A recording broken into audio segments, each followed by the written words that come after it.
My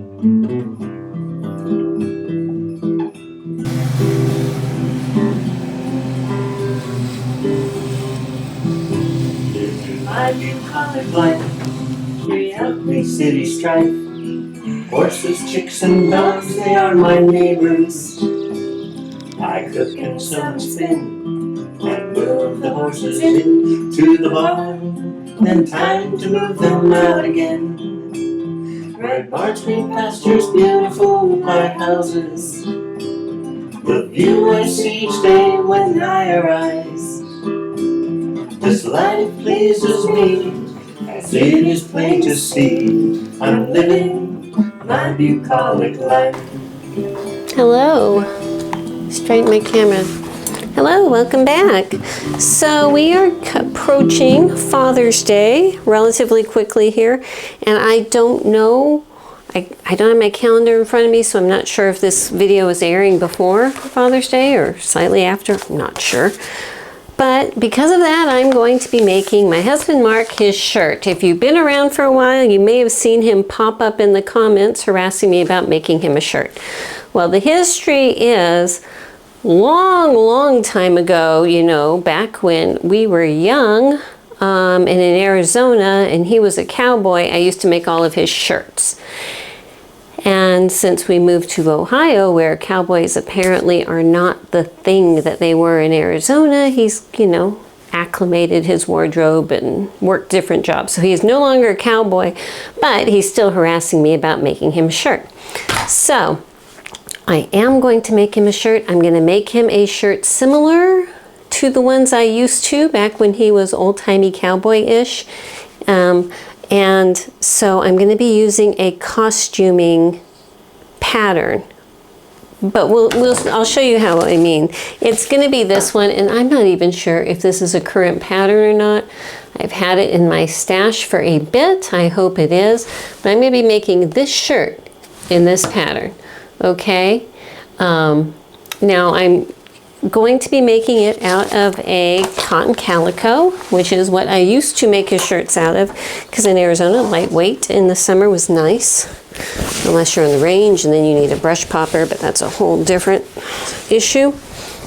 So I'm going to be using this cotton calico. It is pre-washed on hot, pre-dried and hot. Hopefully all the shrinkage is out of it. And the only change I'm going to make is that this shirt does have a little rounded collar. You can kind of see in this photo here with that gentleman. I am going to be omitting the collar, just putting the band without the collar. He used to like them that way. Long story short, back when he was a bull rider, he had an accident, and while they were replacing his face, he had a trach, and so that trach, scar tissue and everything bothers him sometimes if there's a collar, so hence we're going to do the other one. I know TMI and everything like that. So it's going to be basically this shirt here without the rounded collar in my blue printed calico. Hopefully he'll like it. We'll see. You never know. Let me go ahead and tip the camera down. I'm going to get started cutting out the pattern. All right, comparing the latest measurements I have for him, which was scribbled on a piece of paper. I'm not sure how old they are, but I'm just going to use that. I'm thinking I'm going to be cutting out size number 46. Men's sizes are very different from women's sizes, but on the shirt for size 46, let's see here. Shirt, we need pieces 17, 18, 19, 20, 21, 22, 23, 24. So basically 17 through 24 is what we need. There are a lot of pieces in this pattern because it includes a coat and a vest and a shirt. So just going to cut these pieces out first. I have cut out roughly my pattern pieces and gotten a look at what we're dealing with here. And I can see that a big issue is going to be I need to shorten these sleeves. The sleeves on these things are incredibly long, and the shoulder, it's not a it's not a dropped shoulder, but it's a relaxed shoulder, I would call it. So even if I made my sleeve length the length that his other shirts are, with the drop shoulder, I think it's just going to be too long. Look, his arm is bent and it's all bunched up. Very bunched up. This would drive him crazy. It would drive me crazy. So I'm going to shorten these sleeves to fit how a regular shirt should fit him. As far as the body, there is a lot of ease built into these things. So I actually sized it down one size, and there's still about 10 inches of ease. So he's going to have plenty of room, but I just don't want him to be swimming in it. Sometimes they just overestimate how much ease is built into these things. And I honestly don't understand where they get it from, because I don't know if that's actually period correct, but you know, I'm not even going there. So the first thing I'm going to do is get my sleeve piece and my cuff piece out, put them on the table, and we will shorten those. Oh, and one other thing, I didn't actually realize till I cut it out. This does not button down the front. It's got a big placket here, but it's pull over. Okay, so it's pull over and button a few up here. And all these shirts I used to make him were completely button up. So this won't be exactly like his old shirts, but that's okay. We will make it work. So this is my cuff piece, and I'm just folding it in half because it's a single piece cuff. And if I measure from this dot at the 5/8 inch in, okay, if I measure from that dot down, and the cuff is about 2 1/8 inches long, okay? So I'm going to need to add that to whatever I have up here. So if I start 2 1/8 at this dot at the top, okay, and he wants a 21 inch, at least that's what I have scribbled in my notes here. I have scribbled SL, which is my code for sleeve length, 21. So I want a 21 inch sleeve. So if I stick this up here, that accounts for the cuff, and come all the way down. This is a 26 1/4 inch sleeve. That is way too long. I need to take 5 inches off of here. There is no lengthen or shorten here on this sleeve, so I'm going to make my own. I'm just going to estimate somewhere about halfway. So if I lay my grain line here on my grid so I can see it underneath, get a ruler. I'm going to pick somewhere about halfway, right about here, and line my ruler up on the crosswise. Fold, flip this down. Okay, so I have a nice fold going on there. Now I'm going to move this so it's once again lined up on there. I want to have a fold line down here that is 2 1/2 inches below this point. And I'm just going to eyeball it because I don't feel like going and getting my other ruler. So to me, this looks about 1/2 inch, okay? And I believe that is fairly even right there. And so then at this point up here, I'm going to fold it up.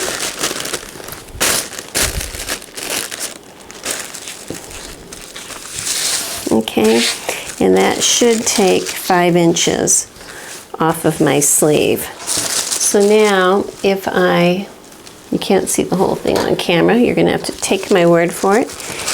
If I overlap these down here, this is my cuff down here, by 1 1/4 inches, we'll take into account seam allowances, okay? Put a weight down here to hold it in place. And now if I measure it from the dot up at the top, which is the seam line, which is off camera that you cannot see, the end of my tape is at that center dot, and I bring it down here, well, that's actually about 1/2 inch short. I'm gonna lengthen this by just a hair. Just a hair, a hair.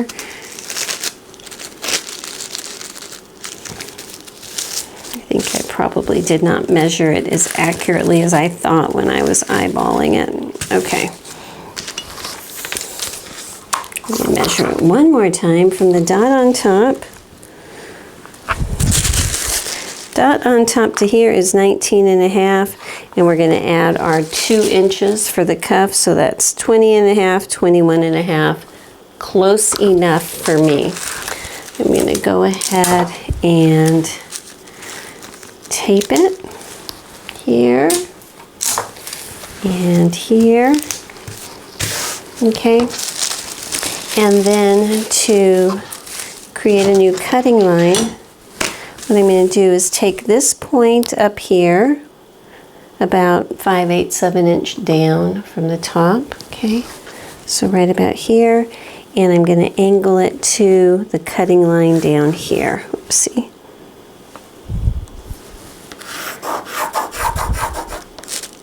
Ah, don't do that, don't do that. Okay, so that's my new cutting line. I don't know if you can see it, but you saw how I did it. I'm going to do the same thing on the other side. And then I can just come here and cut this way. And I think that that's going to be a lot better because those sleeves just looked crazy long. And just, you know, just saying, a working cowboy guy would in no way have sleeves that long. Those would be a danger. That would be terrible. Yeah, I just don't see how that's a good thing. So I think someone was just having a little bit of fun. But you know, I am no super duper historian on the thing, but I'm just saying that's nuts. So I think the rest of the shirt is going to be fine. And like I said, I am cutting everything out of my blue and white calico. It is navy blue with white dots, and I might do the band. I used to make his shirts out of calico and make the band and the cuffs out of a white fabric, a white cotton fabric, you know, because that worked where he was working. And so I think I'll do that same thing. I think I'm going to make the cuffs. No, the cuffs are going to get too dirty. See, this is the, okay. Here's the story. While I'm cutting this out, I'll tell you the story. After he was, you know, cowboy dude, he worked at Old Tucson Studios in Arizona where they made Western movies and stuff. And then it was like a tourist place after that. And he ran the horse concession out there, which means the guy with the stagecoaches and the trail rides and all that, and taking care of a boatload of horses and everything like that. That was him. And so because he was out there in the Old West kind of area, you dressed like an Old West kind of cowboy dude. So, you know, he wasn't, I'm not saying that this is how modern day cowboys dress at all. But, you know, this harkens back to our younger days because of all of that history there. So anyhow, I'm going to finish cutting all these pieces out, cut my fabric out, cut the collar and cuffs out of a separate white cotton fabric, and I will be right back. All right, I did pre-wash this. I did pre-dry it, pre-shrink, everything like that. It is 100% cotton. I did iron it too. I ironed this and I tore the end off so I could get a straight tear so that my fabric would be on grain, okay? Now this, it's printed. It's kind of got a stripe going down because of the print, but there's something weird with this fabric. It did not want to fold exactly in half. You know, when you tear it, usually you can line up the corners, fold it, and you'll get a nice crease at the bottom. Did not want to. And the more I was looking at it, the more I realized that it was printed askew also. So I'm going to play with it a little bit longer and try to get it to behave, but my problem is at the point down here where, say, this is a row of print of these little circles, and I can follow it all the way down, where the design is on its straight, the fabric is a little bit askew, okay? Not hugely, but just enough. And because I think it'll be more obvious if I have the little print slightly off, especially on the big old front, I'm gonna cut it out based on how the print is, not how the stratum grain is. So there you go. I changed my mind again and decided I am doing the same fabric for the collar and cuffs. And here's my thinking. If I made them white, I think it would look striking and lovely and everything, but I think that it would be obviously a period piece. And I got little birds coming to my feet, are so cute. If I do it all the same color, I think that there's more of a chance that this shirt could blend in an everyday life type of event, and people would not, you know, think that he's going to some kind of a theater production. You know what I mean? So, yeah, collar, cuffs are going to be in the same fabric as the rest of the shirt. Hello, welcome to the next day. I think it's the next day. It might be 2 days. Don't even remember. I wanted to point out, you may notice furniture behind me is gone. I'm making room. I've had some cabinets that a Amish cabinet guy down the road from me has been working on. I think this week is the week that I'm going to be getting them. You know, timing is always an issue. So I wanted to make room because I'm going to be able to have more fabric storage, sewing machine storage, and everything back there. So everything's getting rearranged, and I have piles of stuff just mounded up all over this room because I've known for about a month or so that I was getting these cabinets, and so I've been just like putting piles of stuff around. So I guess I'm asking for forgiveness that sometimes when I show shots, you know, of me over by my dress form doing stuff off to the side, you see me just throwing piles of things.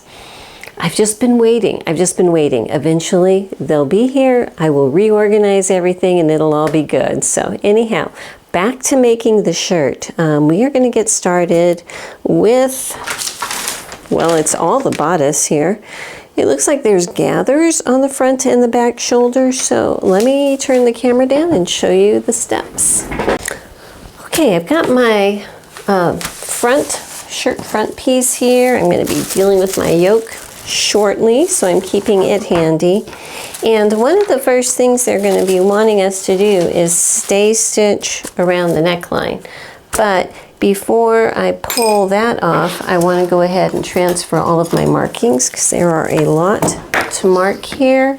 Because this is a navy blue fabric, I think that using a red heat erasable pen will be the proper one to choose. And you know, it's empty, so I'm going to replace this. My battery on my camera is about empty, so I'll replace that battery and I'll be right back. Alrighty, I think we are set now. So there are a lot of things to mark on here. I am just going to be clipping my notches. These are the wrong scissors for that. Let me get some big scissors. So I'm just going to clip my notches through. And hang on, just one more. And then for the circles, because there are a lot of little circles on here, as usual, I'm sticking my piece of leather on top of the fabric, but underneath the tissue paper, punching out those circles with my little hole puncher. And on the wrong side of my fabric, I'm going to use my heat erasable pen to just come in and color in those so that they show up nicely and they'll disappear when I iron it. I know that that works very well on cotton if you're using a fabric that is unfamiliar to you and you haven't used these pens before. You know, it might be a good idea to do a little trial scrap before you use it for the first time. But yeah, in general, more than 90-something% of the time, they work amazing. So this is cut on a fold down here. This is kind of sliced open. It's where that front placket is going to go. So I need to pull my paper off and flip it over, put my paper back on here, mark those circles, and then I will be stay stitching. So these are my center neckline areas right here. What I'm going to do is stay stitch it right here, which is running a regular, regular length straight stitch, and I'm going to do it at about a 1/2 inch seam allowance, and that's going to keep these from wanting to stretch out of shape. The fabric I'm using, this very sturdy cotton calico, it probably wouldn't stretch out of shape anyway, this isn't going anywhere. But a lot of more open weaves, linens and things, they'll go all over the place. So we're just going to follow protocol and stitch those. Once I have that done, I am going to go ahead and serge all the way around, which is going to keep it from wanting to fray when I run it through the wash. So this part here is going to be totally encased in a placket. So I'm not going to worry about that. This part here will be encased in the collar, so I'm not going to worry about that. But I'm going to start serging at the shoulder, come down all the way around and end right here. And I want to introduce you to our sewing machine of the day. This is a Florence rotary. It's like a white rotary machine that I just recently redid.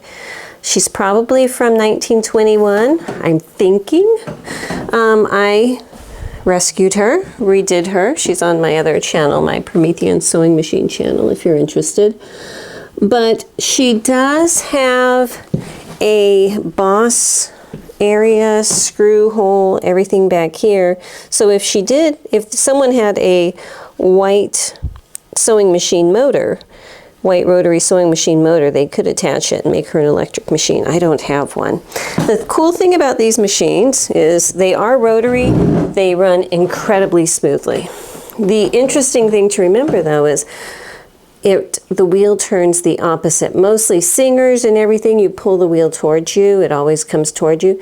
These are like a serger. The wheel always goes away from you. So I have to constantly remind myself that if stitching is being finicky, it's because I'm going the wrong way. So yeah, the white rotaries, the Florence rotaries, the wheel turns the opposite direction. But she's fabulous, and so I'm going to use her and go ahead and get started stay stitching. So on a lot of old machines, they don't have the little guide of which measurement is. So I use one of my little magnetic holders, and I know, because I measured it earlier, that's about 5/8 of an inch, okay? So if I put my fabric up against it, I know that's 5/8. Well, I want to do a 1/2 inch, so I'm just going to pull it away from it about 1/8 of an inch. Okay, so I had to put a new needle in her. I completely forgot that I had the old found needle in her, and so I put a new one in, and I'm working on getting her tension set up. And I just wanted to show you this trick. I've been going back and forth, and I think I got it right. So what I've done is done a row of stitching. I just got a little test piece here. And this, you can't see there, on her, this thread uptake lever has to be completely up. And then you can pull everything out. Okay, but running a row of stitching down the diagonal, the diagonal is on the bias, it's going to stretch a bit. I need to get a light on over here. So if one is tighter than the other, when I pull it on that diagonal, on that bias, one side will break before the other. And they both snapped at right about the same time. I don't know if you could hear that, but I could hear it. If it's like one pops and then much later another one pops or the other one doesn't even pop, well then you know there's a problem. So it was like pop up. So I feel good about that. I think my tension is good. I got a brand new needle. I'm ready to go. All right, I just popped one of my little magnetized lights on here. So what I'm going to do is set my fabric down here, turn the wheel away from me and get started.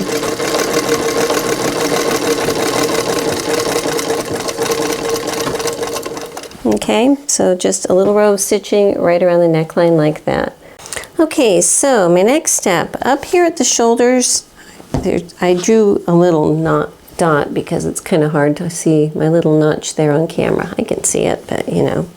So between these two notches, which is only about 3 inches apart, I need to make gathering stitches. So I'm going to do 1 row of a longer length gathering stitch at about a 1/2 inch seam allowance, and come in and do another one at about a 1/4 inch seam allowance, which seems like kind of overkill for gathering just a little small place like this, but that's what they ask for, so be it. That is what we shall do. Okay, so with the gathering stitches put in right there, I'm going to set this aside because I need to do a little bit of something with my yoke pieces. It has 2 little notches up here, which are maybe about 1.5 inches across apart. That's what these shoulder ones are going to match to, so I can see that they're gathering 3 inches of fabric into about 1.5 inches. So it's a good thing that we did 2 rows, I suppose. I'm going to go ahead and clip this bottom. I am not going to be serging around these pieces because they are going to be completely turned in on themselves, and I'm not really worried about them fraying while I am working on it. But what I do need to do is 2 things. I'm going to punch this little circle over here out, and then I will be marking this on the wrong side of my fabric, you know, as you do, because that's where part of the seam of the sleeve is going to match up. But the main thing I need to take care of first is they want you to run a row of stay stitching, come on, around this neckline here so that it won't stretch out of shape. So I'm going to go ahead and do that. Like I said, I'm really not worried about this fabric stretching out, but we're just going through the motions so that in case you're doing this with a fabric that is a little more finicky, that's the proper procedure. So let me go ahead, get the stay stitching put on to these back pieces, and go ahead and mark this little dot on the sides over here, like that, on both sides of both pieces. Okay, I'm going to set these aside because I was just reading the wrong order, I suppose. After the stay stitching and all of this, what they want you to do is put interfacing on the front placket. And I am not going to be putting interfacing on my front placket. I'm over here on my table getting my piece out, if you can hear me wrestling through. And the reason is because I don't want my front placket to be stiff. I just don't want it to be. I want it to be as soft as the rest of the fabric. If I was using a fabric that wanted to stretch out of sorts or, you know, come untrue in size very easily, I would use my extremely lightweight interfacing because it would hold the threads where they needed to be without adding any extra bulk and things like that. This is going to stay put. It's not going to go anywhere. I'm not going to put interfacing on it. I think it's going to be just fine. But I am going to be transferring over a bunch of markings. So the main one here is going to be this front fold line. Yeah, actually the front fold line is the main one. These dots down here are going to come in handy, but I can tell right off that they are 5/8 of an inch up, all right? So I'm holding off on marking those right now because I know I am going to be ironing a lot. This little placket piece here, it's going to get ironed a whole lot. So the first thing I need to do is see if this fold line here is in the very center of this piece, and it is, okay? So that saves having to mark that on there because all I need to do is fold it in half and press it, and then that line is on. Okay, so with that done, I just wanted to get that crease on before I start marking up things. I need to fold in on both of these strips. There's 2 placket pieces. Just arbitrarily choose one side of each because there is no up and down here, okay? And fold it in 5/8 of an inch. So just to make sure, because this is going to have to be somewhat accurate to make everything match up exactly.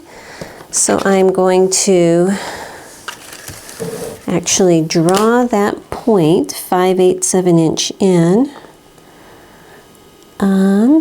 That looks pretty good. Let's see if it shows up.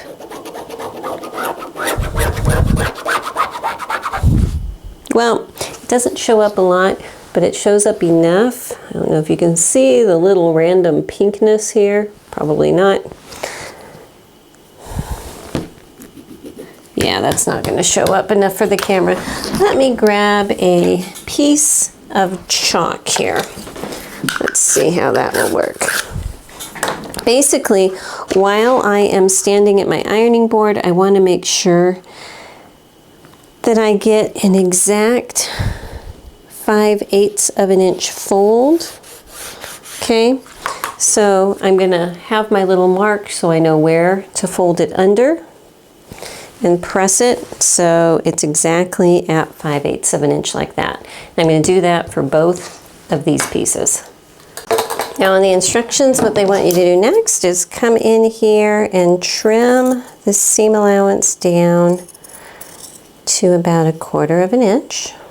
Okay, so now that this pressing is done and my center fold line is done, I'm going to go ahead and place my little pattern piece down here.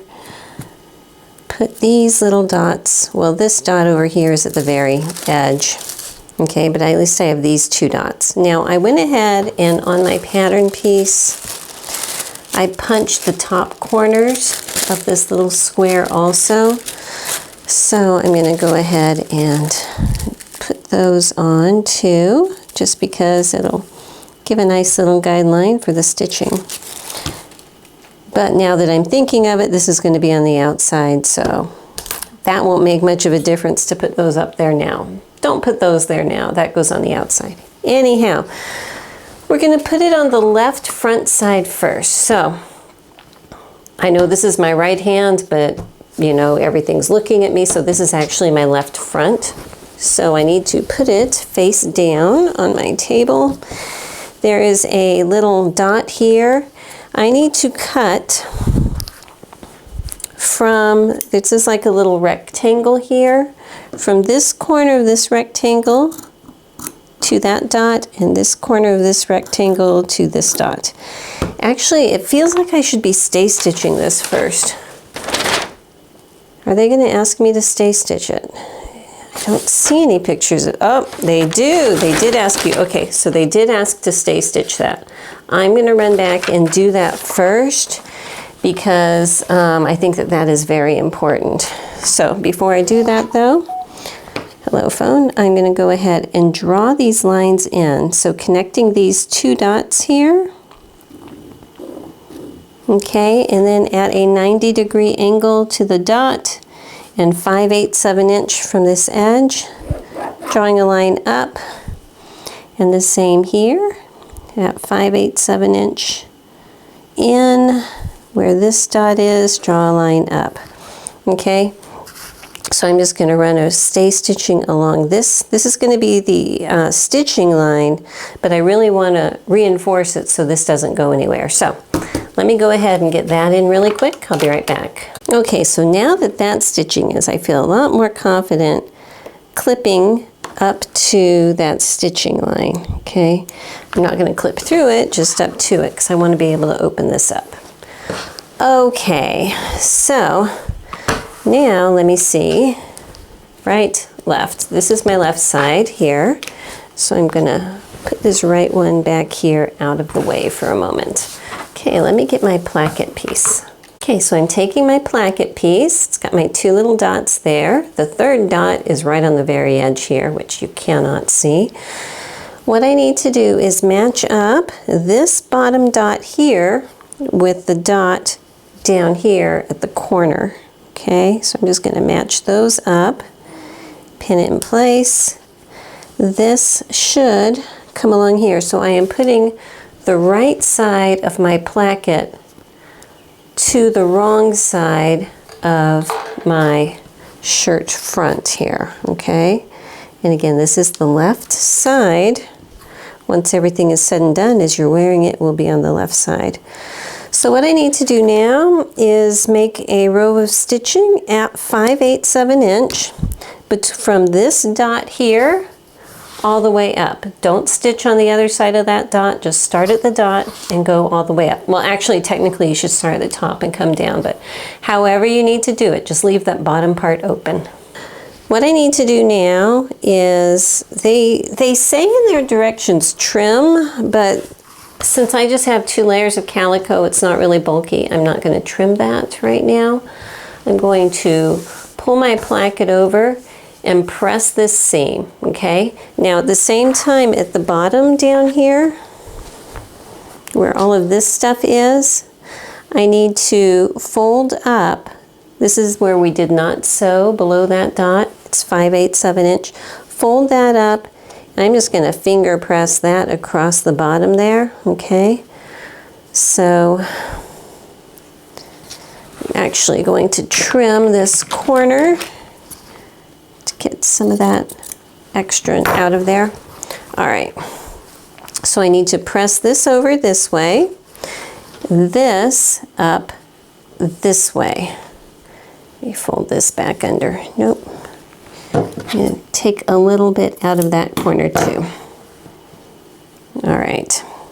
So now I have a piece that from the right side, it's upside down, but from the right side, it looks like this, okay? So I'm just going to try to open this up a little bit here so that the bottom part, this little triangle bit at the bottom part is sticking up, right? Keep this folded up here. So what I need to do now is fold this in half. And since I already have it folded once and I've ironed it in half once, it's pretty easy to fold it exactly where it needs to be, okay? Because it wants to, because I pressed it in half earlier. All of this stuff, I want to make sure that it's not going to want to pooch out, to trim any bulk out of here if I need to. I'll get you closer here so you can see what I'm talking about, okay? So this is the part from the shirt front. This is the seam allowance from the placket. This little triangle here is from the shirt front. This stuff here is the seam allowance from the placket. So this little part here looks like it might cause me trouble wanting to pooch out, so I'm just trimming that off. So now if I fold this at my fold line that I pressed earlier, I can go ahead and pin all of this so that it covers everything up down there. And this yellow, this chalk, it will come off. I might have to use a little damp rag to make it come off, but the chalk will come off. Okay, so I'm just going to pin it in place here and edge stitch it all the way around. Edge stitch it all the way down here, across the bottom, carefully, and then all the way up the top. Okay, so that is stitched on. When you're putting it on, this little tab here is going to want to jump out, so you might want to keep a little straight pin handy just to poke it back in and make sure that it is staying in there. I just sewed around. When I iron it, my little pink line will disappear. So here is the left side. Now for the right side, we're going to do something very similar, except of course I am not going to be attaching it to the bottom here. So let me just put this wrong side up, get my other placket piece here, put it right side to wrong side, making sure that this little dot in the bottom corner here is going to match up with this dot in the corner down here, okay? So I got those two. Whoopsie, I had those two together. Okay, so now I do have these two together. I'm just going to, again, pin this along here and stitch it at 5/8 of an inch from this dot all the way to the top. All right, so I'm going to fold this one out of the way so it won't confuse us. This is the side I just sewed on. I need to fold my placket all the way over. I'm just going to kind of press it with my thumbnail here. And these corners I'm going to trim. I'm trimming diagonally, but I am leaving probably about 1/4 inch down here on the outside of that dot. I don't want to trim it too far. Okay, so with that cut diagonally, I'm going to fold up the bottom 5/8 of an inch, which is basically at the bottom of that dot, just straight over here, and just pressing it with my fingernail, and I can see if I open this little folded area up where they intersect, and I'm just going to trim some of that out. Okay, that takes some bulk out.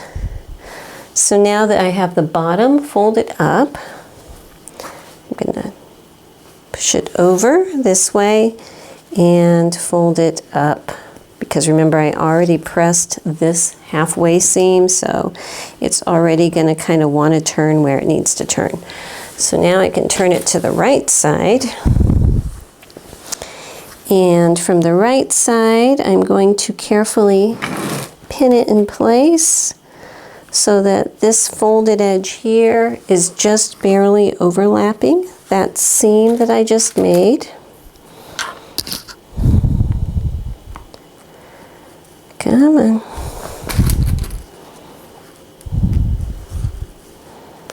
And then down here at the bottom, folding it carefully so that none of that little seam allowance stuff wants to poke itself out.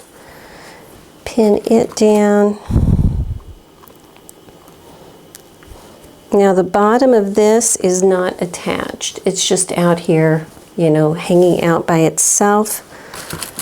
But see how this little bit wants to stick out? I'm just going to use a little straight pin and push it in. If I really wanted to, I could open it up and trim that off, but I think this will be fine. I'm going to put a pin that way just to keep it from wanting to come out when I don't want it to. So now what I'm going to do is go ahead and top stitch it down this side, across the bottom, and then back up along this side. And on their step 5, they're saying on the outside, lap left over right, matching the centers. Having lower edges even, top stitch left placket along stitching line through all thicknesses. And they show it closed up. They don't say how far you top stitch. It looks like it's less than halfway here. So this is my left, and remember the difference between the right and the left is the left has the little bottom enclosed on it. So yes, I have, this is my right, which is, you know, free and easy here. My left is over it.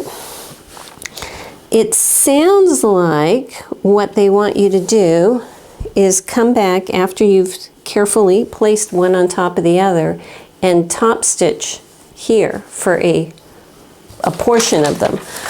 If I look at my little placket piece, there's not really a mark indicating, you know, stitch to here or a dot or anything. So I am just basing this off of their vague instructions and this diagram, which to me looks like maybe about 1/3 of the way up.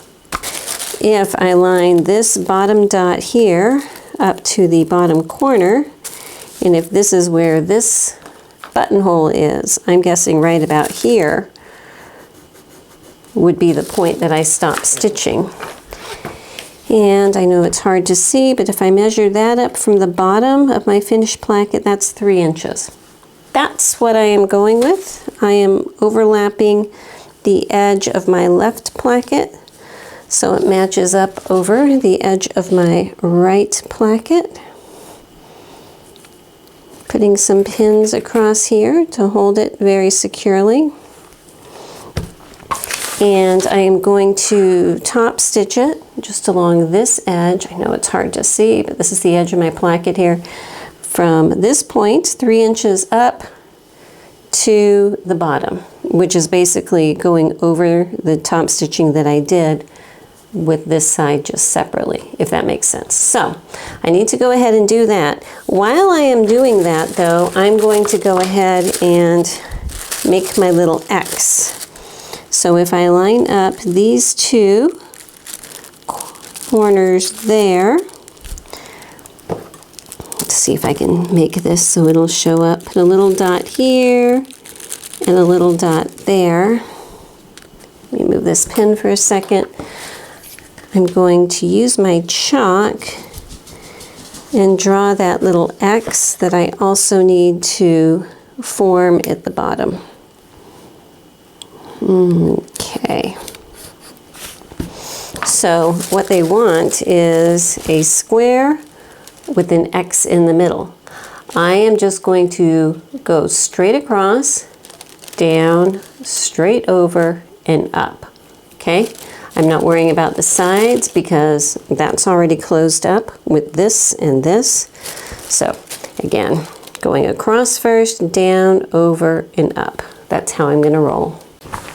I'm going to go ahead and put my buttonholes into my placket right now before I sew it into the rest of the shirt. I think it'll be easier that way. And I just have some very basic standard men's shirt buttons like that. They are fairly small. What are these? They are just under 1/2 inch, so I'll probably use a 1/2 inch buttonhole size. The pattern actually calls for 1/2 inch buttons, so we're good. We are good. All right, as far as placement, what I'm going to do just to make my life easier is fold this placket piece so that I can just barely see where they want the top and bottom marks for their buttonholes. I'm only transferring over the top buttonhole mark because my buttonholer will go ahead and automatically do the bottom one. So in addition to that, I need to mark the very center of my placket. And the placket itself, it's kind of hard to see the edge of it there, is about 1.5 inches wide. So I am going to, it's easier to see this way here, draw a line down at 3/4 inch or thereabouts, and that should be the center point of my placket here. Okay, I don't know if you can see, but there's a yellow chalk line. So now when I place this with the top even here, I can go through and just make a crosshatch. That did not show up well. Crosshatch at the point of the top of each buttonhole. And they are 4 buttonholes on this, and then each cuff, I'm sorry, 1, 2, 3, 4, 5 buttonholes.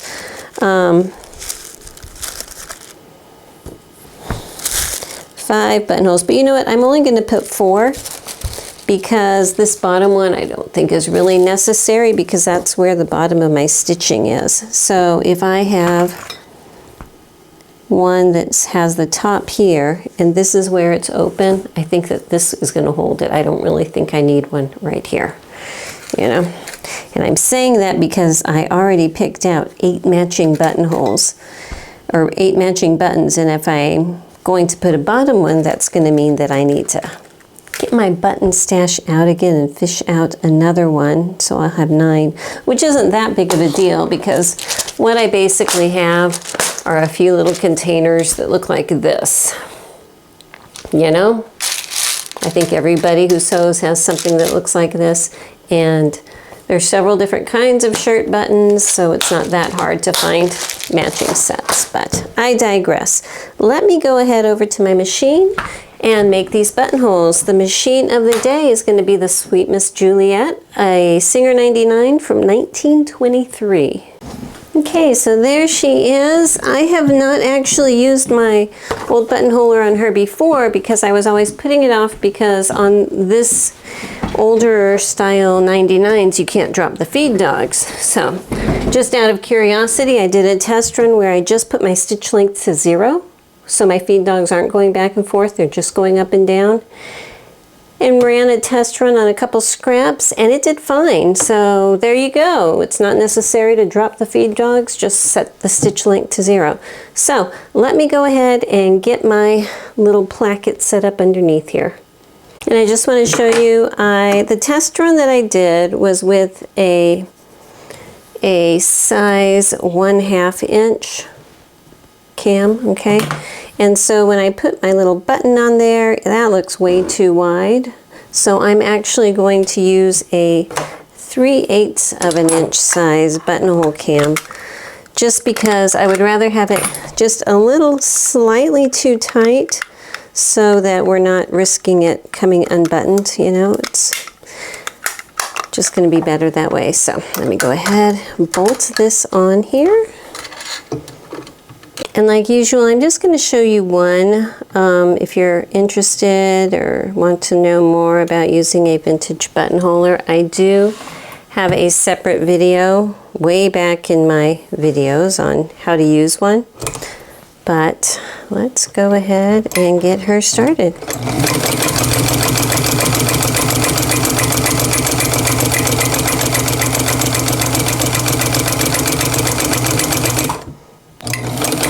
Okay, so now I'm just going to move her down to the next one and just keep on going. Okay, so now I'm going to cut them open. Now, this shirt, because it's going to be a pull over your head kind of shirt, and my buttonholes are slightly snug, you know, as I explained earlier when I was picking out my die. My buttons come through. They come through fine. You have to push them through. They're not going to slide through, but that way they're not going to come out. You know what I mean? So these are done. I'm going to get a little damp cloth and rub on here to erase that chalk. I'm not a huge fan of chalk, but sometimes you just got to do what you're going to do. I got a skinny bar of soap up here somewhere. I've got a white marking pencil somewhere, but you know, so many options. Anyhow, with all that being said, it is time to get started with the yoke and getting the yoke attached up here. But before I do that, I'm going to sew my buttons on. I just realized that. So I'm going to get my white chalk pencil. Here it is. Here it is. That will work. So I'm just going to line up my plackets and reach through with my white chalk pencil, and right in the center of my buttonhole, just make a little back and forth mark with my little white pencil. Hopefully that transfers over. It's awful hard to see, I know. Like here is a little smudge, so that's going to be one.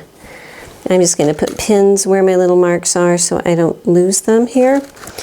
And get a little matching thread on my needle. And just with a needle and thread, very quickly, sew all my little buttons onto this side of the placket. Alright, so I have my buttons put onto my front, and I need to get my back piece out now. The first thing I am going to do is find my scissors and come around here and clip my notches. 2 notches on the back sleeve, of course, as always. And I'm also going to need to punch out and mark a circle up here for sleeve placement. Come on. And one down here, for some random reason, the one down here is just at the point where the 2 sides, where all the seams are going to intersect, but not too sure why they have a circle there. So there is going to be gathering stitches put across the back, but what I want to do first is serge around it because, you know, I don't want it to fray. So since this upper part here is going to be enclosed inside of the yoke and I don't need to worry about it, I'm going to start my serging right here at the top where the sleeve is going to be coming in, go from here down all the way around and coming up and ending right here with my serging. All right, I've got it serged, and along the top there was a notch on each side a few inches from the outside edge. I need to run 2 rows of gathering stitches between those 2 notches. So again, just like regular, 1 at about a 1/2 inch seam allowance, 1 at about a 1/4 inch. Okay, I've got my gathering stitches in. I've just folded it in half so I can make a mark where my center is. Okay. Actually, I need to put it this way, I believe. And I'm going to grab one of my yoke pieces and keep everything out of the way here. Go ahead and fold it in half and mark the center on that also. Another thing you can do instead of marking it is just take a little clip and it gives you a little caret, you know, where center back is. Okay, so placing my center to my center with right sides together, and again I am working on the back piece here. I'm going to start pinning it in the very center, and then on each side there's a couple inches that does not have gathering threads. I'll pin the outside edges so that they match, and put a pin at the point where the notch is, which is where all of the gathering threads start. Okay, and do the same thing over here on this side. So I have flipped it over.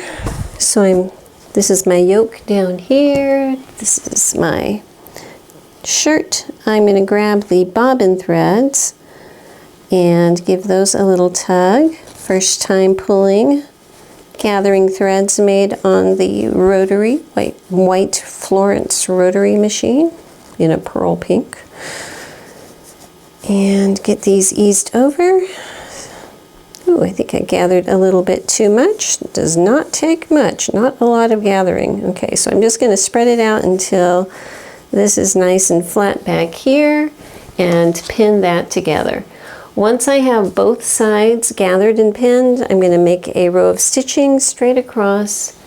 Ooh, but not at 5/8. Here's the thing. They want you to baste this because we're going to be putting the other yoke on the other side and doing a row of stitching there. I don't feel like hand basting right now, just not in the mood. So instead, what I'm going to do is do a row of stitching, but only at about 3/8 of an inch, somewhere in between my 2 rows of gathering threads. That way it won't show in the final seam, but it will hold it all together. So I'm going to take my gathering threads just to get them out of the way and tie a big loopy knot there, stick my pin at the end of my stitches and pull it down, and then just cut these off about a 1/2 inch from that knot, so they'll be out of the way. So now I'm going to run a row of stitching all the way from the end all the way over, but I'm going to be running it right here in between these 2 gathering threads, just to hold it together long enough for me to put the other yoke piece on. Okay, so before I sew my second yoke piece on, I need to fold up these top shoulder pieces, and I need to do it at a 5/8 inch point. So I am just going to draw a line where that point is so that I can go to my ironing board and see exactly where I need to make that fold. I'm going to do that for both of my shoulders. So the next thing they want me to do is trim this to a 1/4 inch. If this was a thicker fabric, I would. It's such a thin fabric that the only reason I would trim it is to take out some bulk, and there is no bulk. It's very thin. So what I'm going to do now is just match it up. I'm putting this on the wrong side of my shirt, okay? So here's the outside one, okay, which is not folded at the shoulder for the front. And then my garment, which is right side down, and then this one, which I have folded, is putting right side up against the wrong side here, okay? So let me go ahead and get this pinned straight across. Once I have this across, then I'm going to sew this entire thing, going through all 3 layers at 5/8 of an inch straight across. Okay, so the first thing I'm going to do is make sure that everything looks good. If I open this up, and I think it does, I don't see any big issues. If you get to this point and you feel like this is too bulky, okay, I honestly don't think it's a problem with my light cotton. But if you did, what I would do, and what I shall do, just because I can, is come back with pinking shears and just pink it up halfway. And that's going to go a long way to reduce bulk. And they're going to want you to edge stitch this once everything is done. I'm just going to go ahead and edge stitch this side now. You can see it easier this way than this way, but just run it from here straight across. I probably will serge this once everything is said and done, but I want to get it attached to the front first, so we'll just come back to that. I actually did press both of these up before I did my edge stitching, but I think I forgot to tell you that. So now I need to sew the fronts on here. So I'm going to let the folded side fall underneath where it'll be out of the way and go get one of my front pieces. Okay, so what I do here will be exactly the same thing I do on the other side, which is matching up my top here. There's a notch right where my gathering threads start on both pieces, so I'm going to match that up. The edge over here, the edge over here, and this notch right there. Once I have all of that matched up, I'm going to pull my gathering threads so that this will lay nice and flat right here. What I'm going to do is over here on this side, I am just going to go ahead and tie all of my threads into a knot first and get it cinched down so that when I pull my gathering threads, it's not going to want to just run amok, you know? Because this is such a small area to pull, I don't really want to spend a lot of time anchoring it down there. Okay, so I'm going to pull my gathering threads, just kind of distribute them over the space there. It's not a lot, it's just that much, okay?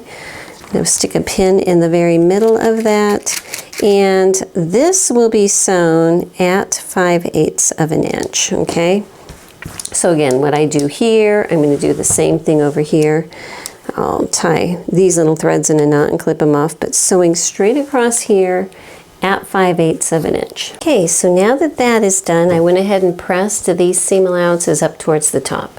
Now what the instructions tell you to do is flip this up, pin it in place, and whip stitch it down, or blind stitch it down, or however you want to invisibly stitch this down to close up the back of the yoke, or the underside of the yoke, to the front piece.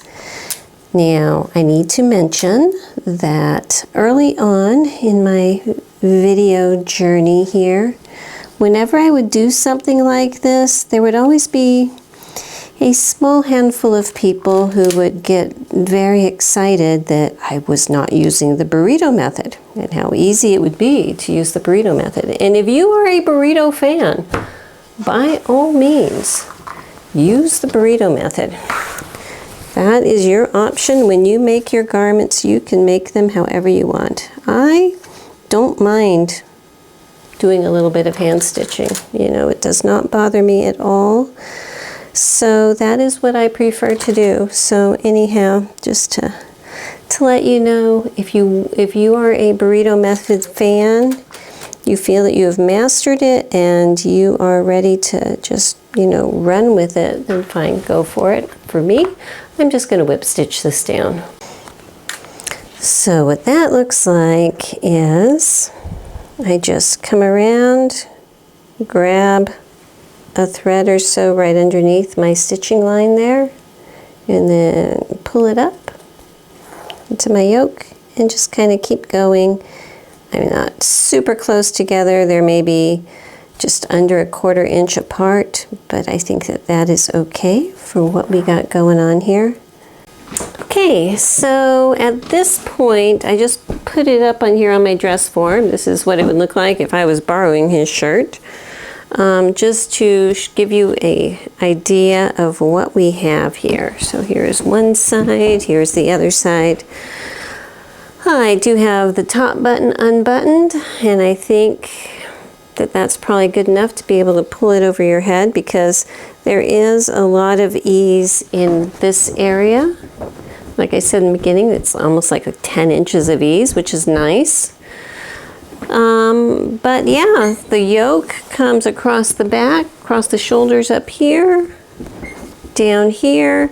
The thing I have not done yet that I will do as soon as I walk away from this camera is, just like I ran a row of stitching across the back here, I'm going to do the same thing right here across the front yoke pieces, just a little bit of top stitching along there. It's just going to, help tie it together. And so the next thing we're going to get started working on is the collar pieces. Hello everybody, welcome back. Well, for you, it's just been a split second, but for me it's been a couple days. And as you can see, I've got my cabinets behind me. So I think that I'm going to be doing another sewing room tour, because my room is totally different than it was, a year and a half ago or whatever it was that I did my last one. So I'll probably do that after this video, because I have a lot of things to organize, move some stuff in, and everything just kind of gets spread everywhere. So with that, I'm anxious to get this shirt done so I can get this project put away, clear everything up, and start moving things. You know how it gets. So I'm going to go ahead and turn the camera down and get started on the collar. All right, so I'm going to need to interface my collar and cuffs. And remember, I'm just doing the band, just the collar band. I'm not doing the little Peter Pan kind of collar that comes with it. But still, I want this to be interfaced, and then there's cuffs, and they get interfacing. And the instructions, where are you, interfacing instructions?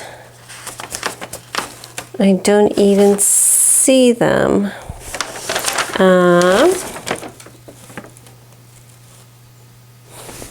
I must be missing something, because I'm looking, it might be on a different sheet or something, and I'm not seeing how they want you to do the interfacing, but that doesn't matter because I'm going to do it my own way anyhow, so why even look, right? The interfacing I'm going to use is this one that they call featherweight, okay?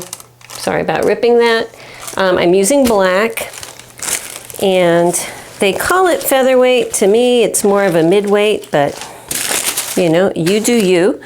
The instructions call to interface one of these entire pieces, and while I'm working on my interfacing for this, I'm going to be using the same for the cuff, so I'm going to get that done at the same time too. Here's the deal for the band though. This interfacing is stiffer than my usual, all right?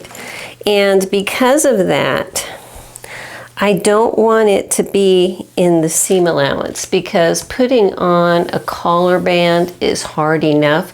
Putting on a collar band with stiff interfacing in the seam allowance is just something that we don't need to deal with. So I'm going to be cutting that a little bit different. I am also going to be interfacing the cuff with this. And I only am going to interface half of this. This cuff gets folded in half. Okay, it's the same size on both sides of the fold. But just because it fits on my little space here, what I'm going to do is cut one entire piece and then cut it apart lengthwise, so I have two separate pieces of interfacing that are just half of the width. And then I'm going to fuse that onto my cuff that way. So I've got it like this. I'm just going to fold it in half and kind of crease it with my thumbnail, just so I can get a quick little line there.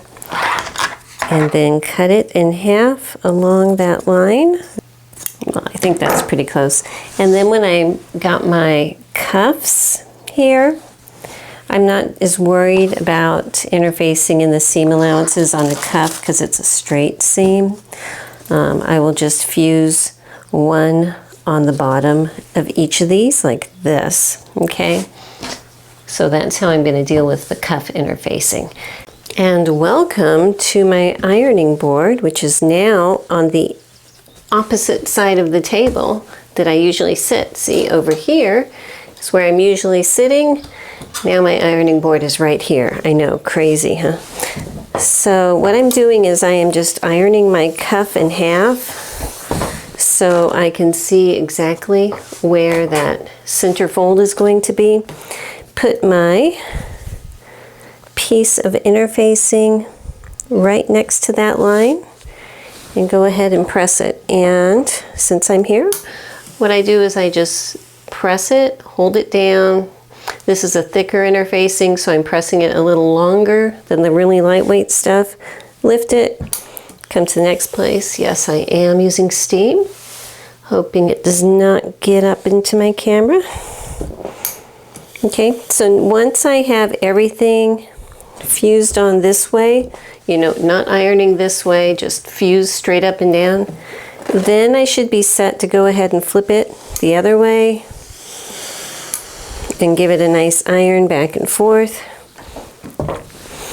And you can see here I have a little bit of interfacing peeking out. Well, you know, that is life. I'll just trim that interfacing off before I start working with this, because the main important thing for me is that this has a nice fold up there. And only interfacing half of this cuff really helps to get that nice edge. All right, so for this collar, I'm going to make a separate pattern just for my interfacing. So I'm putting the pattern down and I'm going to cover it with my interfacing, and I mean with a piece of wax paper. This is just kitchen wax paper. And I'm lining up the edge of the wax paper with the center edge for my size. Okay, I'm just taping the wax paper down onto my board so it does not want to move anywhere. Okay, and I need to find out the seam allowance that we're going to be sewing. And there is a dot right here above the little mark for the buttonhole. And if I measure from the center of that dot to the cut edge, it's 5/8 of an inch. So that's what our seam allowance is going to be all the way around. It's same thing here. From this dot to the edge is 5/8 of an inch. So that's what I'm going to be removing, because I don't want any interfacing inside the seam, outside the seam allowances. Okay, so I take my little ruler with a point here and another point at 5/8 of an inch, and just to keep it from moving while I'm working, I'm just going to put a piece of tape on the back. Sometimes they want to slide a little bit. I'll pull that off as soon as I'm done. So what I'm going to do is hold it so that my little plastic part is going around the outside of the pattern piece, and the inside metal point is going to be tracing a new line 5/8 of an inch in. I'm not doing that to this edge because this is cut on the fold. Okay, so starting out here, making sure my pattern is lined up, just going to trace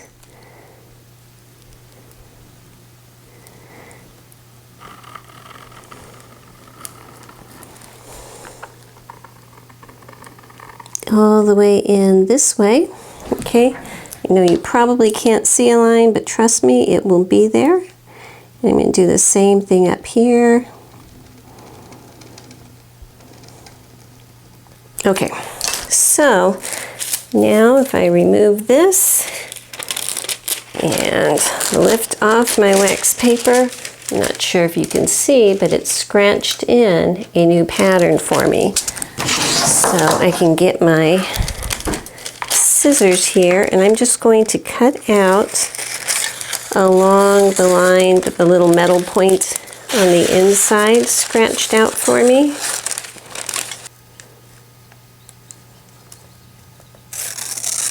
I needed to press down a little bit harder, I think, but I think we can make this work.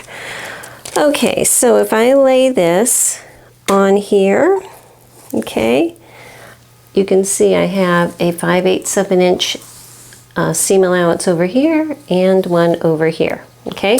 So now this little piece, and I'm just going to round out this corner here, this little piece is now going to be my pattern for my interfacing. So remember, this is going to be on a fold, so I'm just going to use a spot way up here at the top and place this on the fold here and cut this out, and then we'll fuse that onto the collar band piece. And I'm just cutting one of them out. Okay, so now this is my band piece, my little interfacing here. Just gonna set that aside. Oh, how do you fit? That's wrong. That is right. Okay, so I'm just going to place it so that I see about 5/8 of an inch all the way around, and go ahead and fuse this on to this piece. All right, so I've got it fused on here. I'm just placing them right sides together. I'm just going to transfer, keep putting that upside down, transfer a few markings here. Get my little pen. I'm going to transfer this circle up top. And honestly, a lot of these circles I'm not even going to be able to see when I need them. They'll probably need to be on the right side later, but it'll just make me feel better to go ahead and put them on there somewhere right now. I'm also going to clip the little notch for my size here, and I did mark my center back with a little beginnings of a line there. This line here is going to be my center back. Okay, I had to flip it around because I had this piece upside down and it kept confusing me. So what I need to do now is I'm going to pin these together, and I need to sew around the top edge, okay? The top edge has double notches. These are the double ones, that's the top. The bottom one here, where it has a mark of where it joins to the shoulder and the single notch, that is the bottom. We don't sew that yet, okay? So I actually need to flip this the other way around so I can see. When I stitch it, I'm going to look at it from this direction so that way I can be careful and make sure that I stitch just barely outside of my interfacing. I don't want to get my stitches on my interfacing. It'll just make it more bulky when I go to turn it. This seam needs to go off. Move this little pin here. It needs to continue off the edge here at 5/8 of an inch. When you're doing collars, it's good to be precise. So I'm going to go ahead and mark that stitching line. Because a lot of times if you aren't exactly precise on where it's supposed to join, it won't join right, okay? So those little marks there are my stitching lines. So I'm going to come up here along this stitching line, follow the top edge, and then come down here along this stitching line. Okay, so they want you just to make a few clips around here. I'm actually going to come back and pink it, just giving myself maybe about 1/8 of an inch from where the bottom of the zigzag is from where my stitching line is. Just going to do that all the way across here. Now before I actually sew my band on, I'm going to do a little row of understitching. So I'm going to be stitching on the interfaced side over here, and I'm pushing my tiny little seam allowance towards that side, and I'm just going to be making a little row fairly close to the edge here, right about here. If this is my seam line, it's right here. Just going to run that as far as I can. I won't be able to get all the way to the corner, but probably if this is the curve of my corner, start about here and go all the way across to right about here. Again, stitching on the interface side with the seam allowances pointed towards the interfacing. Okay, so my understitching line is in there. It's so hard to see on this very dark and busy fabric. I'm so sorry. I don't know if you can see, there's a tiny little line going there. What that's going to do is it's going to give a nice edge at the top.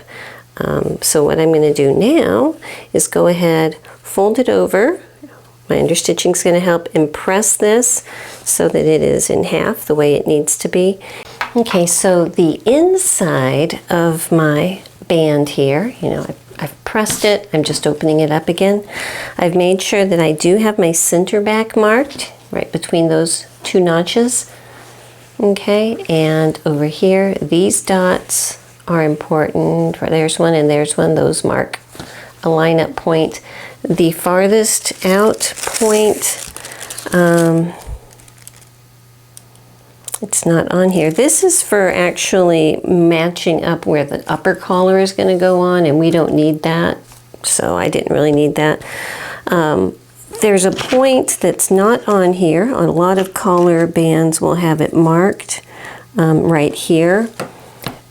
There'll be a little point right there, and that's usually the point that is right at the very edge. But we're going to know where that is because it's the only place it can be, right along the very edge. All right, let me unbutton the top button here, and we stay stitched around the neckline. This back yoke is still two separate pieces, which is, you know, not optimal for me, but I think we can make it work. No, you know what I'm going to do? I'm going to come back and just really quickly, with the needle and thread, a matching color thread, I'm just going to hand baste it right along that stitching line, just anchoring these two layers of the yoke together, because sometimes it can get a little bit tricky putting a collar band on, and the last thing I want is for these two layers to separate. So again, before I deal with that, the front should be fine because that's just a single layer and it is stay stitched, and these are stay stitched also, but they're separate. So matching thread, just hand baste right around here. All right, so now that I have it basted, what I'm going to do is come back and clip around. Remember, I put my stay stitching at 1/2 inch. The seam is going to be around 5/8 of an inch, and I am clipping fairly close to my 1/2 inch stay stitching. Okay, and I did my basting on top of that same 1/2 inch stay stitching line, because I want to be able to make this as nice and open and flexible as possible. That'll make it easier to sew and more comfortable to wear and everything else. So let me just finish clipping this. So if I open this up flat here, this is what my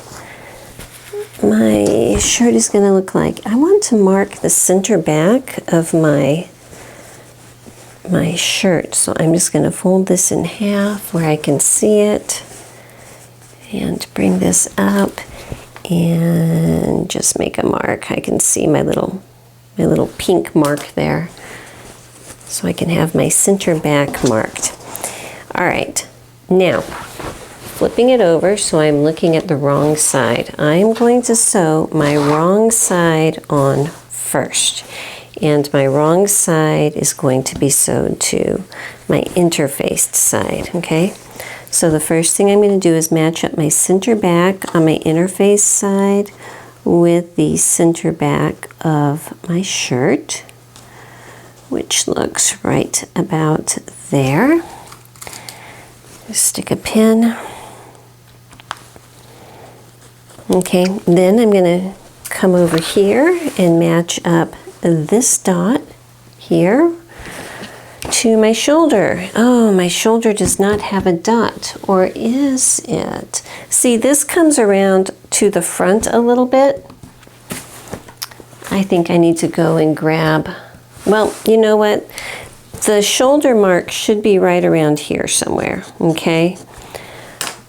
I can go grab that piece if I need to, and I really should, but the first thing I'm going to actually do is come over here and line up the very edge of my band with the edge of my shirt here, okay? So both of those are at the same place.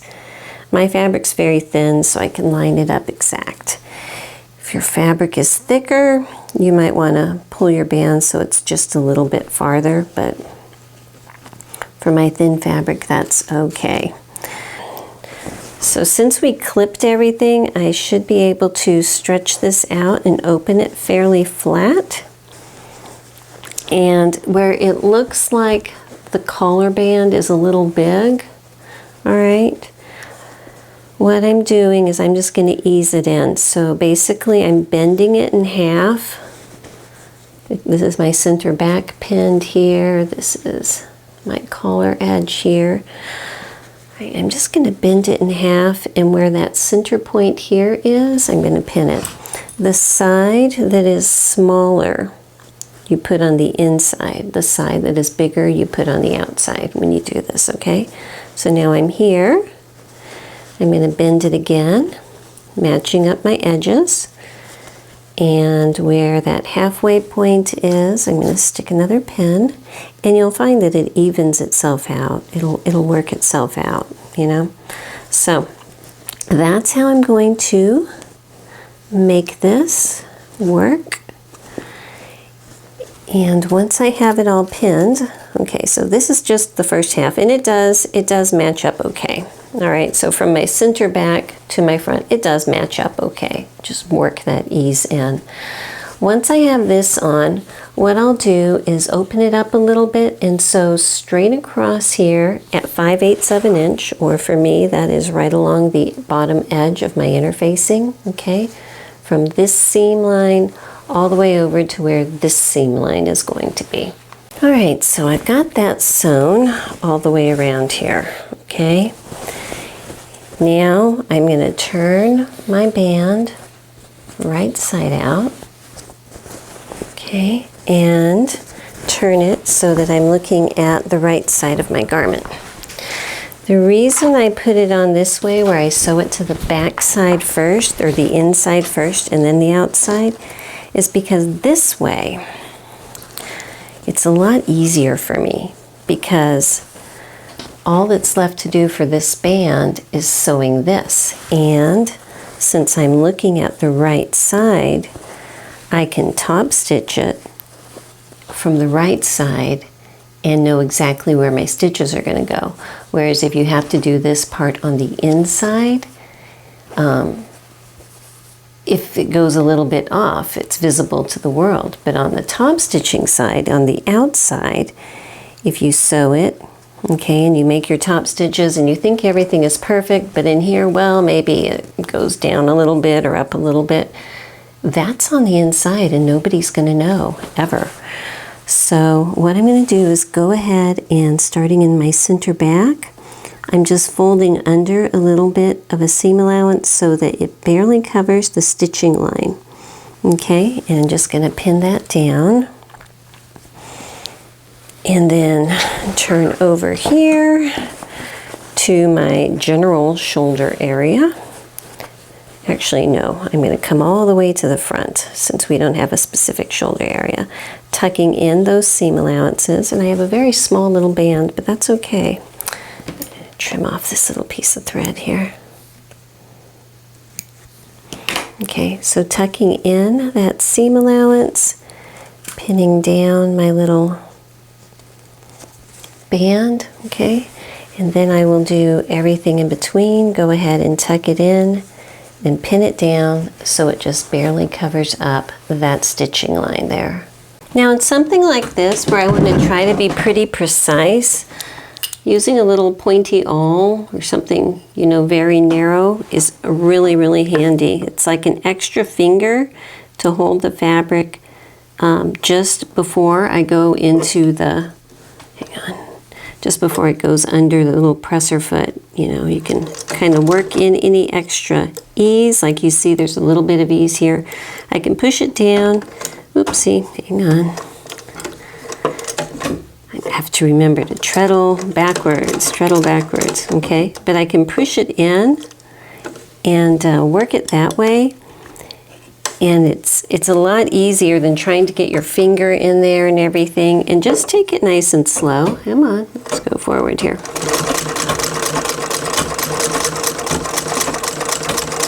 I can just kind of work my way around. I can't even see with that light there. Hang on, move my little light to the back. You can just work around nice and slowly. That way with this little tool, it can stay fairly accurate all the way around.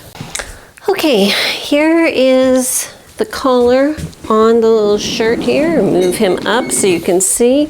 I do need to put a buttonhole up here, okay? These buttonholes go up and down. The one up here in the band is going to go sideways. So I'm going to need to put that on and sew a little button up here on this band. But other than that, it is on. I think it is very functional. I think it will do what it's supposed to do.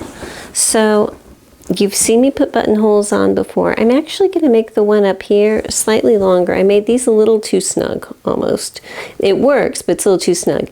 There's so much thickness up here though.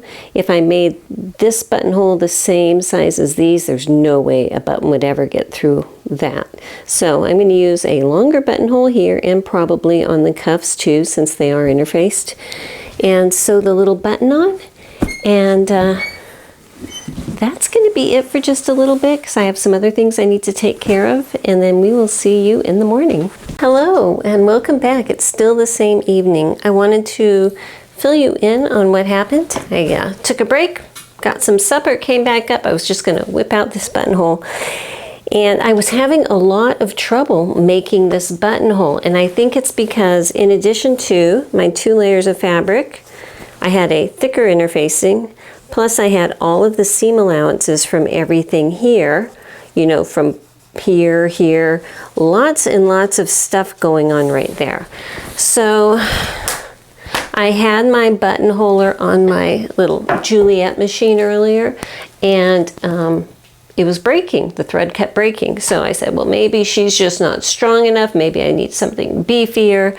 So I put my 66 down there, my Cosmic Blue 66, which has a big 1 amp motor and everything. Put it on there, and it broke. The thread broke.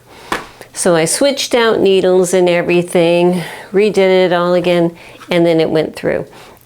So yeah, it's possible. I got that buttonhole done, but I do think, and my point right now is to say, if I do this again, I think that even though it is nice to have the stiffness of that featherweight interfacing, I think that the most I would go is actually my very, very lightweight. It's like a whisper of a weight fusible interfacing that I normally use for just about everything. I think I would use that instead in the band.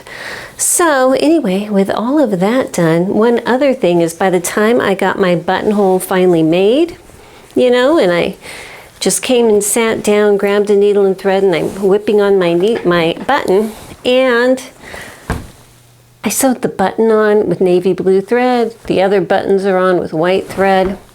But you know what? At this point, I don't want to take it off. Maybe later I'll change my mind and I'll take it off, but for right now, I'm kind of done with that button. You know what I mean? So I'm just going to set it aside. I've got probably about half an hour before I need to run outside and take care of something else, and so I'm going to get the sleeves out and see how they go.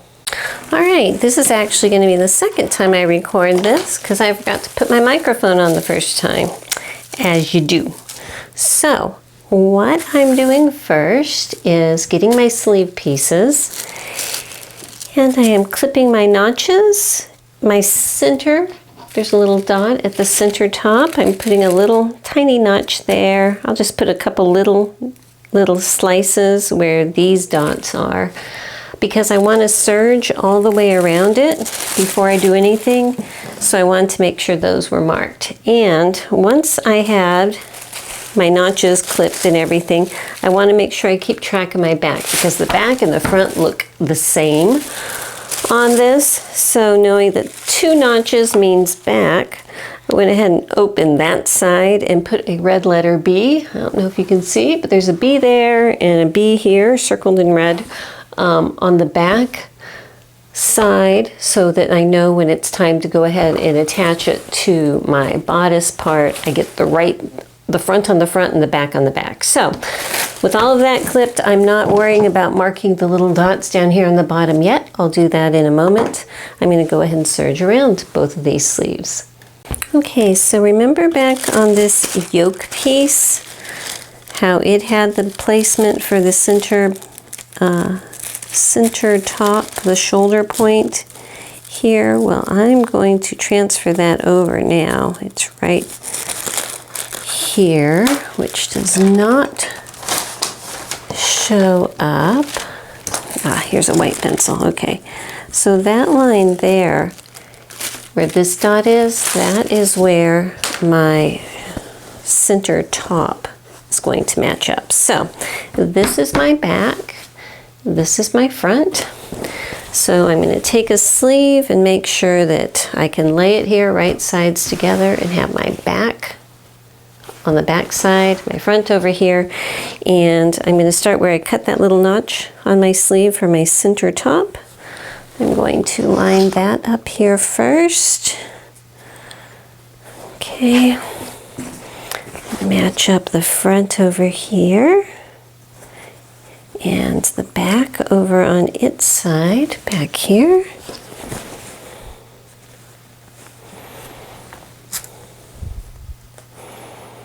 And then hopefully everything else will lay in between, because there is no gathering, easing, anything like that. It just lays on and it looks like, yes, it's going to match up pretty well. Let me go ahead and get this all pinned on. Once I have it pinned in place, I will be sewing it straight across at 5/8 of an inch. I'm going to do this for both of the sides. Hello everybody, welcome to the next day. So at this point, I have my sleeves sewn on at the shoulder. It's just open here, okay? And it's the place that the sleeves are hitting is just slightly below, because this is my dress form, it's not his, obviously. They're hitting right here. Now on him, his shoulders are broader than my shoulders, so it'll probably end up hitting right about at the top of the shoulder. I was thinking it was going to be more of a relaxed type of a shoulder seam, so I hope I didn't cut my sleeves too short, but we'll see. What I need to do now is go ahead and take it off, and we're going to be sewing the seam that goes all the way from here over and down. And I'm going to do that on both sides. And I'm getting ready to get my sides pinned together here. Now they want you to put your seam allowances towards the sleeve. So the first thing I'm going to do is match up this little underarm area with both of the seam allowances going towards the sleeve side. Okay, so I'm going to put a pin there. And down here there's going to be an opening at the bottom of the sleeve, which I did not mark yet, but I'm going to right now, making sure that I'm using the right side. Actually, it doesn't make much difference for this part, but remember, the side that has 2 notches is the back, and that is the back, so this is going to be my front.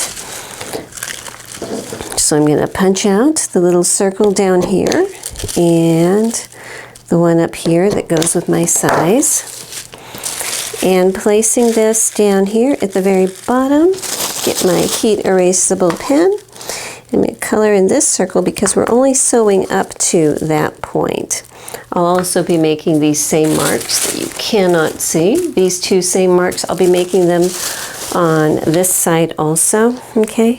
But when I'm stitching this, I'm going to start my seam right here at this dot, which is probably about 5 inches from the bottom.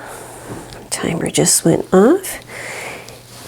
Come up here, go over the seam allowances that are pointing towards the sleeve, and then it goes all the way down to the very bottom here. Okay, this is like a little shirt tail curve there, but sew all the way to this point. So that's how I match it. There are a couple notches to match up to, if you see them. but I'm going to do that, sew it at a 5/8 inch seam allowance, and then to the best of my ability I'm going to press it open. I'll probably have to stick a little seam roll inside of that sleeve area just to press it down. Alright, over here on my ironing board I have a sleeve roll put inside of my sleeve. Novel place for it, I know. And I pressed this seam allowance open. So now down here at the bottom, I'm just going to go ahead and continue pressing it at 5/8 of an inch. So I get that nice little edge there. And then where the opening is, I'm just going to turn it under so I can make a little narrow hem up here. Let me grab a couple pins.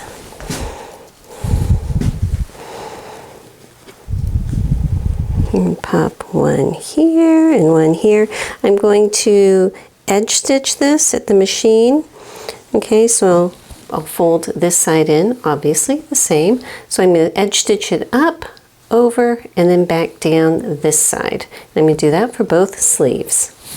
Oh, and one other thing, I don't think that I mentioned a couple steps ago.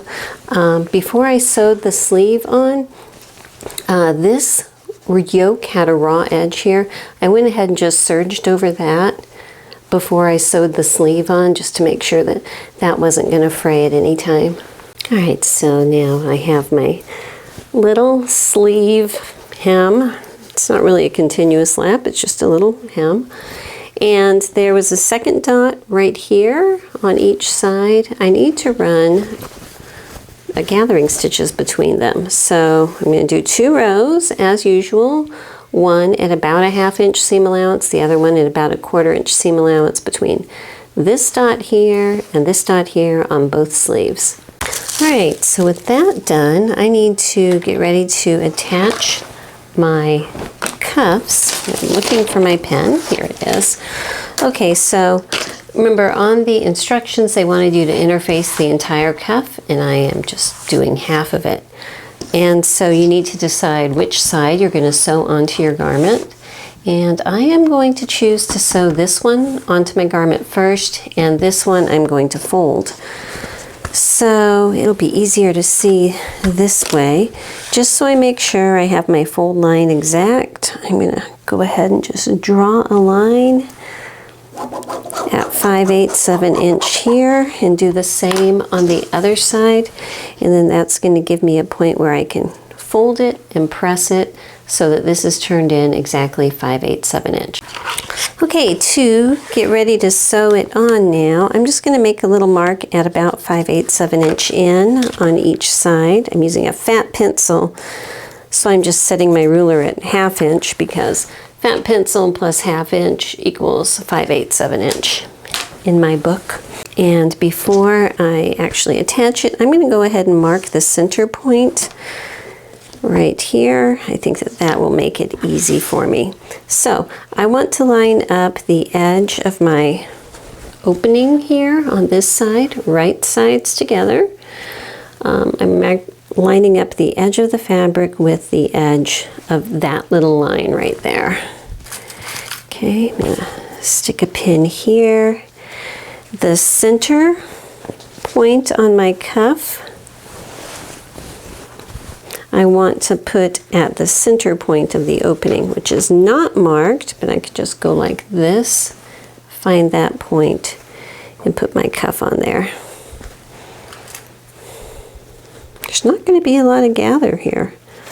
I thought there was going to be more than that, but you know, do you? Okay, and then over here on this side, getting my gathering threads out of the way, I'm going to line up my little line that I indicated with the edge of my cuff, or the edge of my opening, I should say. Okay, so now that that is done, what I'm going to do is just come inside, pull one side of my gathering threads, and get it so that this is nice and straight, and then pin that in. Now that I have it all pinned on, I'm going to sew this at 5/8 of an inch all the way across for both sleeves. Alrighty, I just now thought that, you know what, it would have been better if I had done this the way I did the collar, where I sew it to the wrong side first and then to the right side, because I'm going to have to kind of top stitch it, hoping for the best, you know. What I'm doing now is I'm just going to grade the inside of this cuff. I'm cutting the cuff part that has the interfacing on it down to a fat eighth of an inch, okay? And then the next row, I'm just trimming the serging off. I think that will take a little bit of bulk out up here, and it's going to be slightly longer. And then that way, when I go to put the final seam, because it's going to be the other layer, this layer over here is going to be on top of the same spot, it'll be less bulky. So, okay, so this is a lot easier here. I need to press this seam allowance towards the cuff, okay? I'm going to go around and press that so it is nice and flat like that. Once that is pressed, I'm going to fold this and place it so that the edge of this side is lined up with my little folded edge, which is trimmed now over here, okay? And I will be sewing straight up here at 5/8 of an inch. I'm going to do the same thing on the other side of the cuff, but first is press, then is fold, line up, and stitch. Okay, so now that these are sewn, I'm going to clip my corner to within about 1/8 inch there to get some bulk out. Also, this side down here that has the interfacing on it, I am just going to cut that whole side down to about 1/8 of an inch, because we don't need that kind of business going around here. Do it on this side also. Same thing, clipping the interfaced side and trimming the corner. So now I need to turn this so that my cuff, it's actually turning very well indeed. Again, it would be easier now if my sleeve was right side out, so I just keep having to switch it back and forth. I'm going to go ahead and put this one pin in here and pull my sleeve back right side out. This makes a little more sense to me now. So I can cut this little loose thread off. Alrighty. I'm folding the end over, and I'm going to be placing the folded edge just barely over my stitching line. Now I just need to match up everything else here in the middle. Okay, so over here I got a little piece of Stitch Witchery fusible bond stuff, and I'm just going to measure across. Alright, so I need about that much for one sleeve, and I picked the exact right amount for the other sleeve, so that's great. Okay, so what I want is to just rip off and do a little piece at a time. I'm going to place it right underneath here on top of that seam allowance, pull my fabric over so that it is exactly where I want it to be, so that I don't see any stitching, but it's not far from it. And just press it to fuse it in place. And when I go to stitch it now, it's fused on down here, okay? Well, this part is. I need to iron this a little bit more, but I could do that. I don't want to iron too much with the camera on because all that steam gets up into it. But once I iron it enough that it fuses and melts that little strip, it's going to hold this really securely, so that then I can just come back on the right side and just edge stitch it based on my seam right here that you can barely see, I know, but edge stitch it that way, and then I don't have to worry about not catching this underneath. Alright, so at this point my cuff is done, and I need to get my buttonholes put into my cuff. And so you want to make sure that you put the buttonholes on the right side. This laying out my blouse or my shirt. I guess you don't call a man's shirt a blouse, but anyway, this is the front of the shirt, and this is the front of my sleeve, my cuff, okay? The back is going to be the one that overlaps the front, so the back is the one that gets the buttonholes. All right, so what I need to do is get an idea of where these buttonholes are supposed to go. All right, so they give a mark on the cuff of where they suggest you put your buttons. And because it's very hard to mark on here and have it actually visible, what I'm going to do is just guesstimate here. So according to their diagram, the buttonhole starts an inch from the cut edge. If I take the seam allowance out, that's about 3/8 of an inch from the cut edge. So I'm going to make a line at that 3/8 of an inch point. Get my chalk. Okay, so that's the point that my buttonholes are going to start. And you know what? I am just going to put them where I think that they might work, because I don't want to sew buttonholes over where I have my seam allowances up here. I just don't want to. I've been there and done that. So I'm placing my buttons at a place where I can avoid that position, okay? And it looks like if I center one here and center one here, which is not going to show very well, I should be able to avoid them. So I'm going to go ahead and actually draw that in. So there's one, which is about 1/2 an inch in, and my other one is about 7/8 of an inch above that. Okay, just after all of the problems that I had making the buttonhole in the, can you see that? See those lines? Making the buttonhole up in that collar where I had the interfacing, I just don't want to deal with that here. So I know it's very hard to see, but these lines this way, those are the tracks my buttonholes are going to follow. This is the point they're going to start, and they'll just go down that way, and I'm going to do the same position on the other cuff. You saw me put on a buttonhole already, so you don't need to watch it again. After I get those put in, I'm just going to go ahead and mark through the buttonhole where the button should go, and then just with a needle and thread stitch it on. Hello everybody, so it's the next afternoon actually. I've been busy all morning, and the last thing that I need to get done on this shirt is the hem. And I was thinking about it last night because it does have a shaped side, which is always fun. And one option would be to use a rolled hem foot, which I've done before, but that's never really 100% satisfying on a curved edge because things always get a little bit skewed. I didn't like that. So I'm actually going to take my time on this and do a narrow hem the technically correct way, which I don't think I've done on video before, so this is going to be a new one.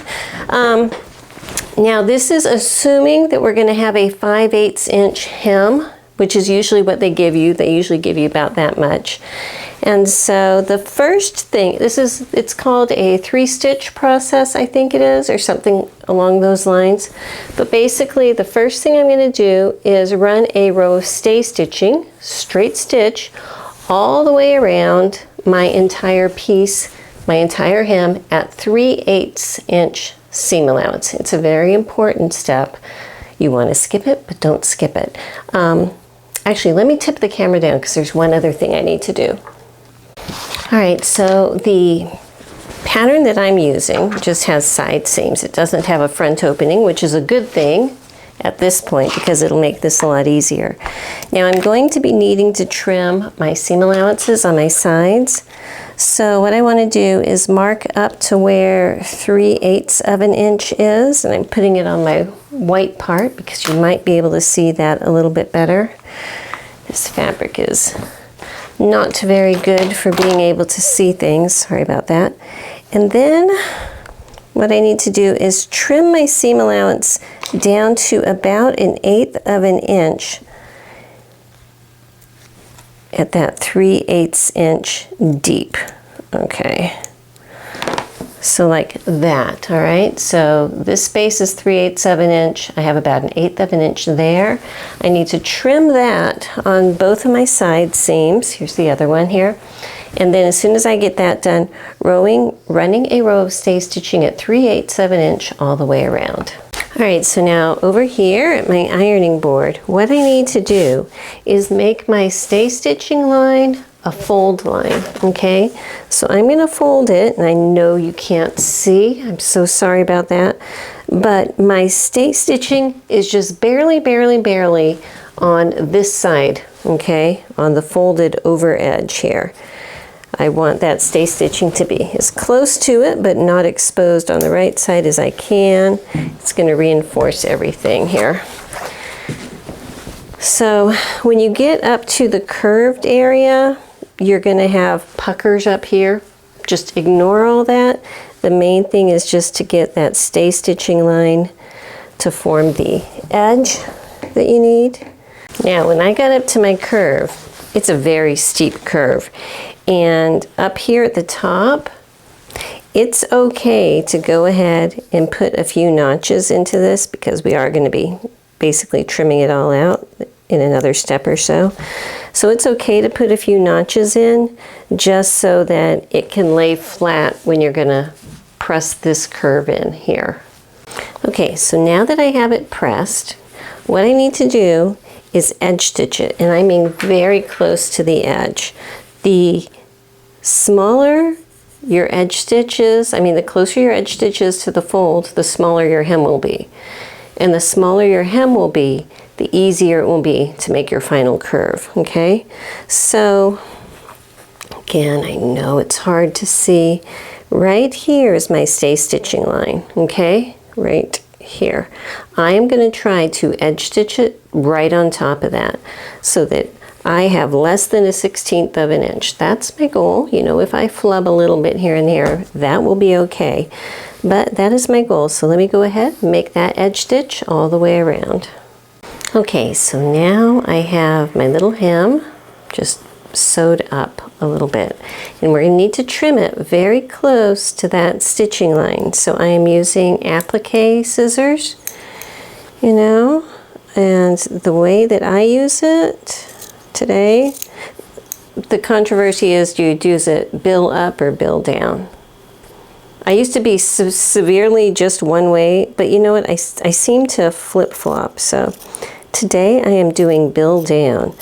But these scissors are nice because they allow you to cut very, very close to the stitching line, okay? So that by the time I'm done, I'm going to have just a tiny little turned up edge. Mine is about 1/8 of an inch. Okay, so I'm going to go ahead and trim it out all the way around. Okay, so now that that is done, and it did take a little bit of concentration to trim it carefully all the way around, okay? Now we're going to make our final turn up, which is just basically to roll it up the rest of the way. And this roll should enclose the little seam allowances that I trimmed earlier, okay? So it's going to come across them like that, and it'll lock it in. But again, I am just going to roll it, and then that's going to be my little narrow hem, and then just stitch it right along the edge there, all the way around. And the idea is that you have so much reinforcement by all your stitching lines, and your hem is so narrow that there is no room for all the slip, slidey, puckeriness that a lot of times with a larger hem on a very curved edge can give you. You know, you end up with something that looks like that. You know, so this is just a way around it. Thought I would do it this time. So again, I'm just going to fold it as I'm sewing. I'll just fold a little bit, stitch it, you know, and keep going all the way down. But even around the curves, just take your time, fold a little bit, and go. Once you're on the straightaway, well, that's easy. It's just the curves you need to slow down and keep an eye on while you go around it. All right, so my little hem is done. Once you have your hem done, go ahead and iron it. It'll just flatten everything out. Okay, and I'm a lot happier with this than with the little rolled hem foot option. So what I want to do right now, Mark, this shirt is for him, and he is actually out of town, and I am dissatisfied with the chalk.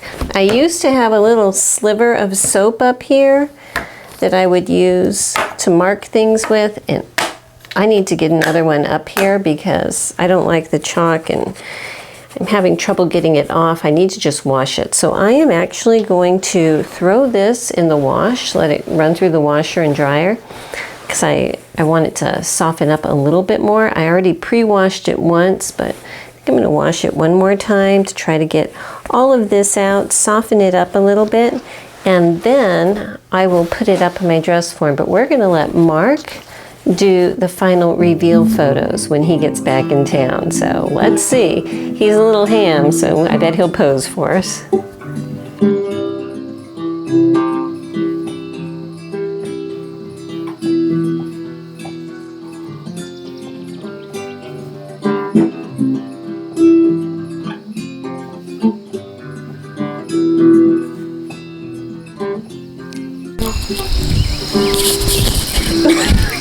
Tell me about your shirt. Okay, well, it's got a lot of room in it, which I do like. It's very relaxing, fits pretty good. Sleeves is just a little short. I'd like them to be about right there, so maybe a couple more inches. Other than that, around the neck feels really good because I like a lot of room in my neck. Yeah, I used to wear these all the time, and I'm glad she finally made one, so it's a good one.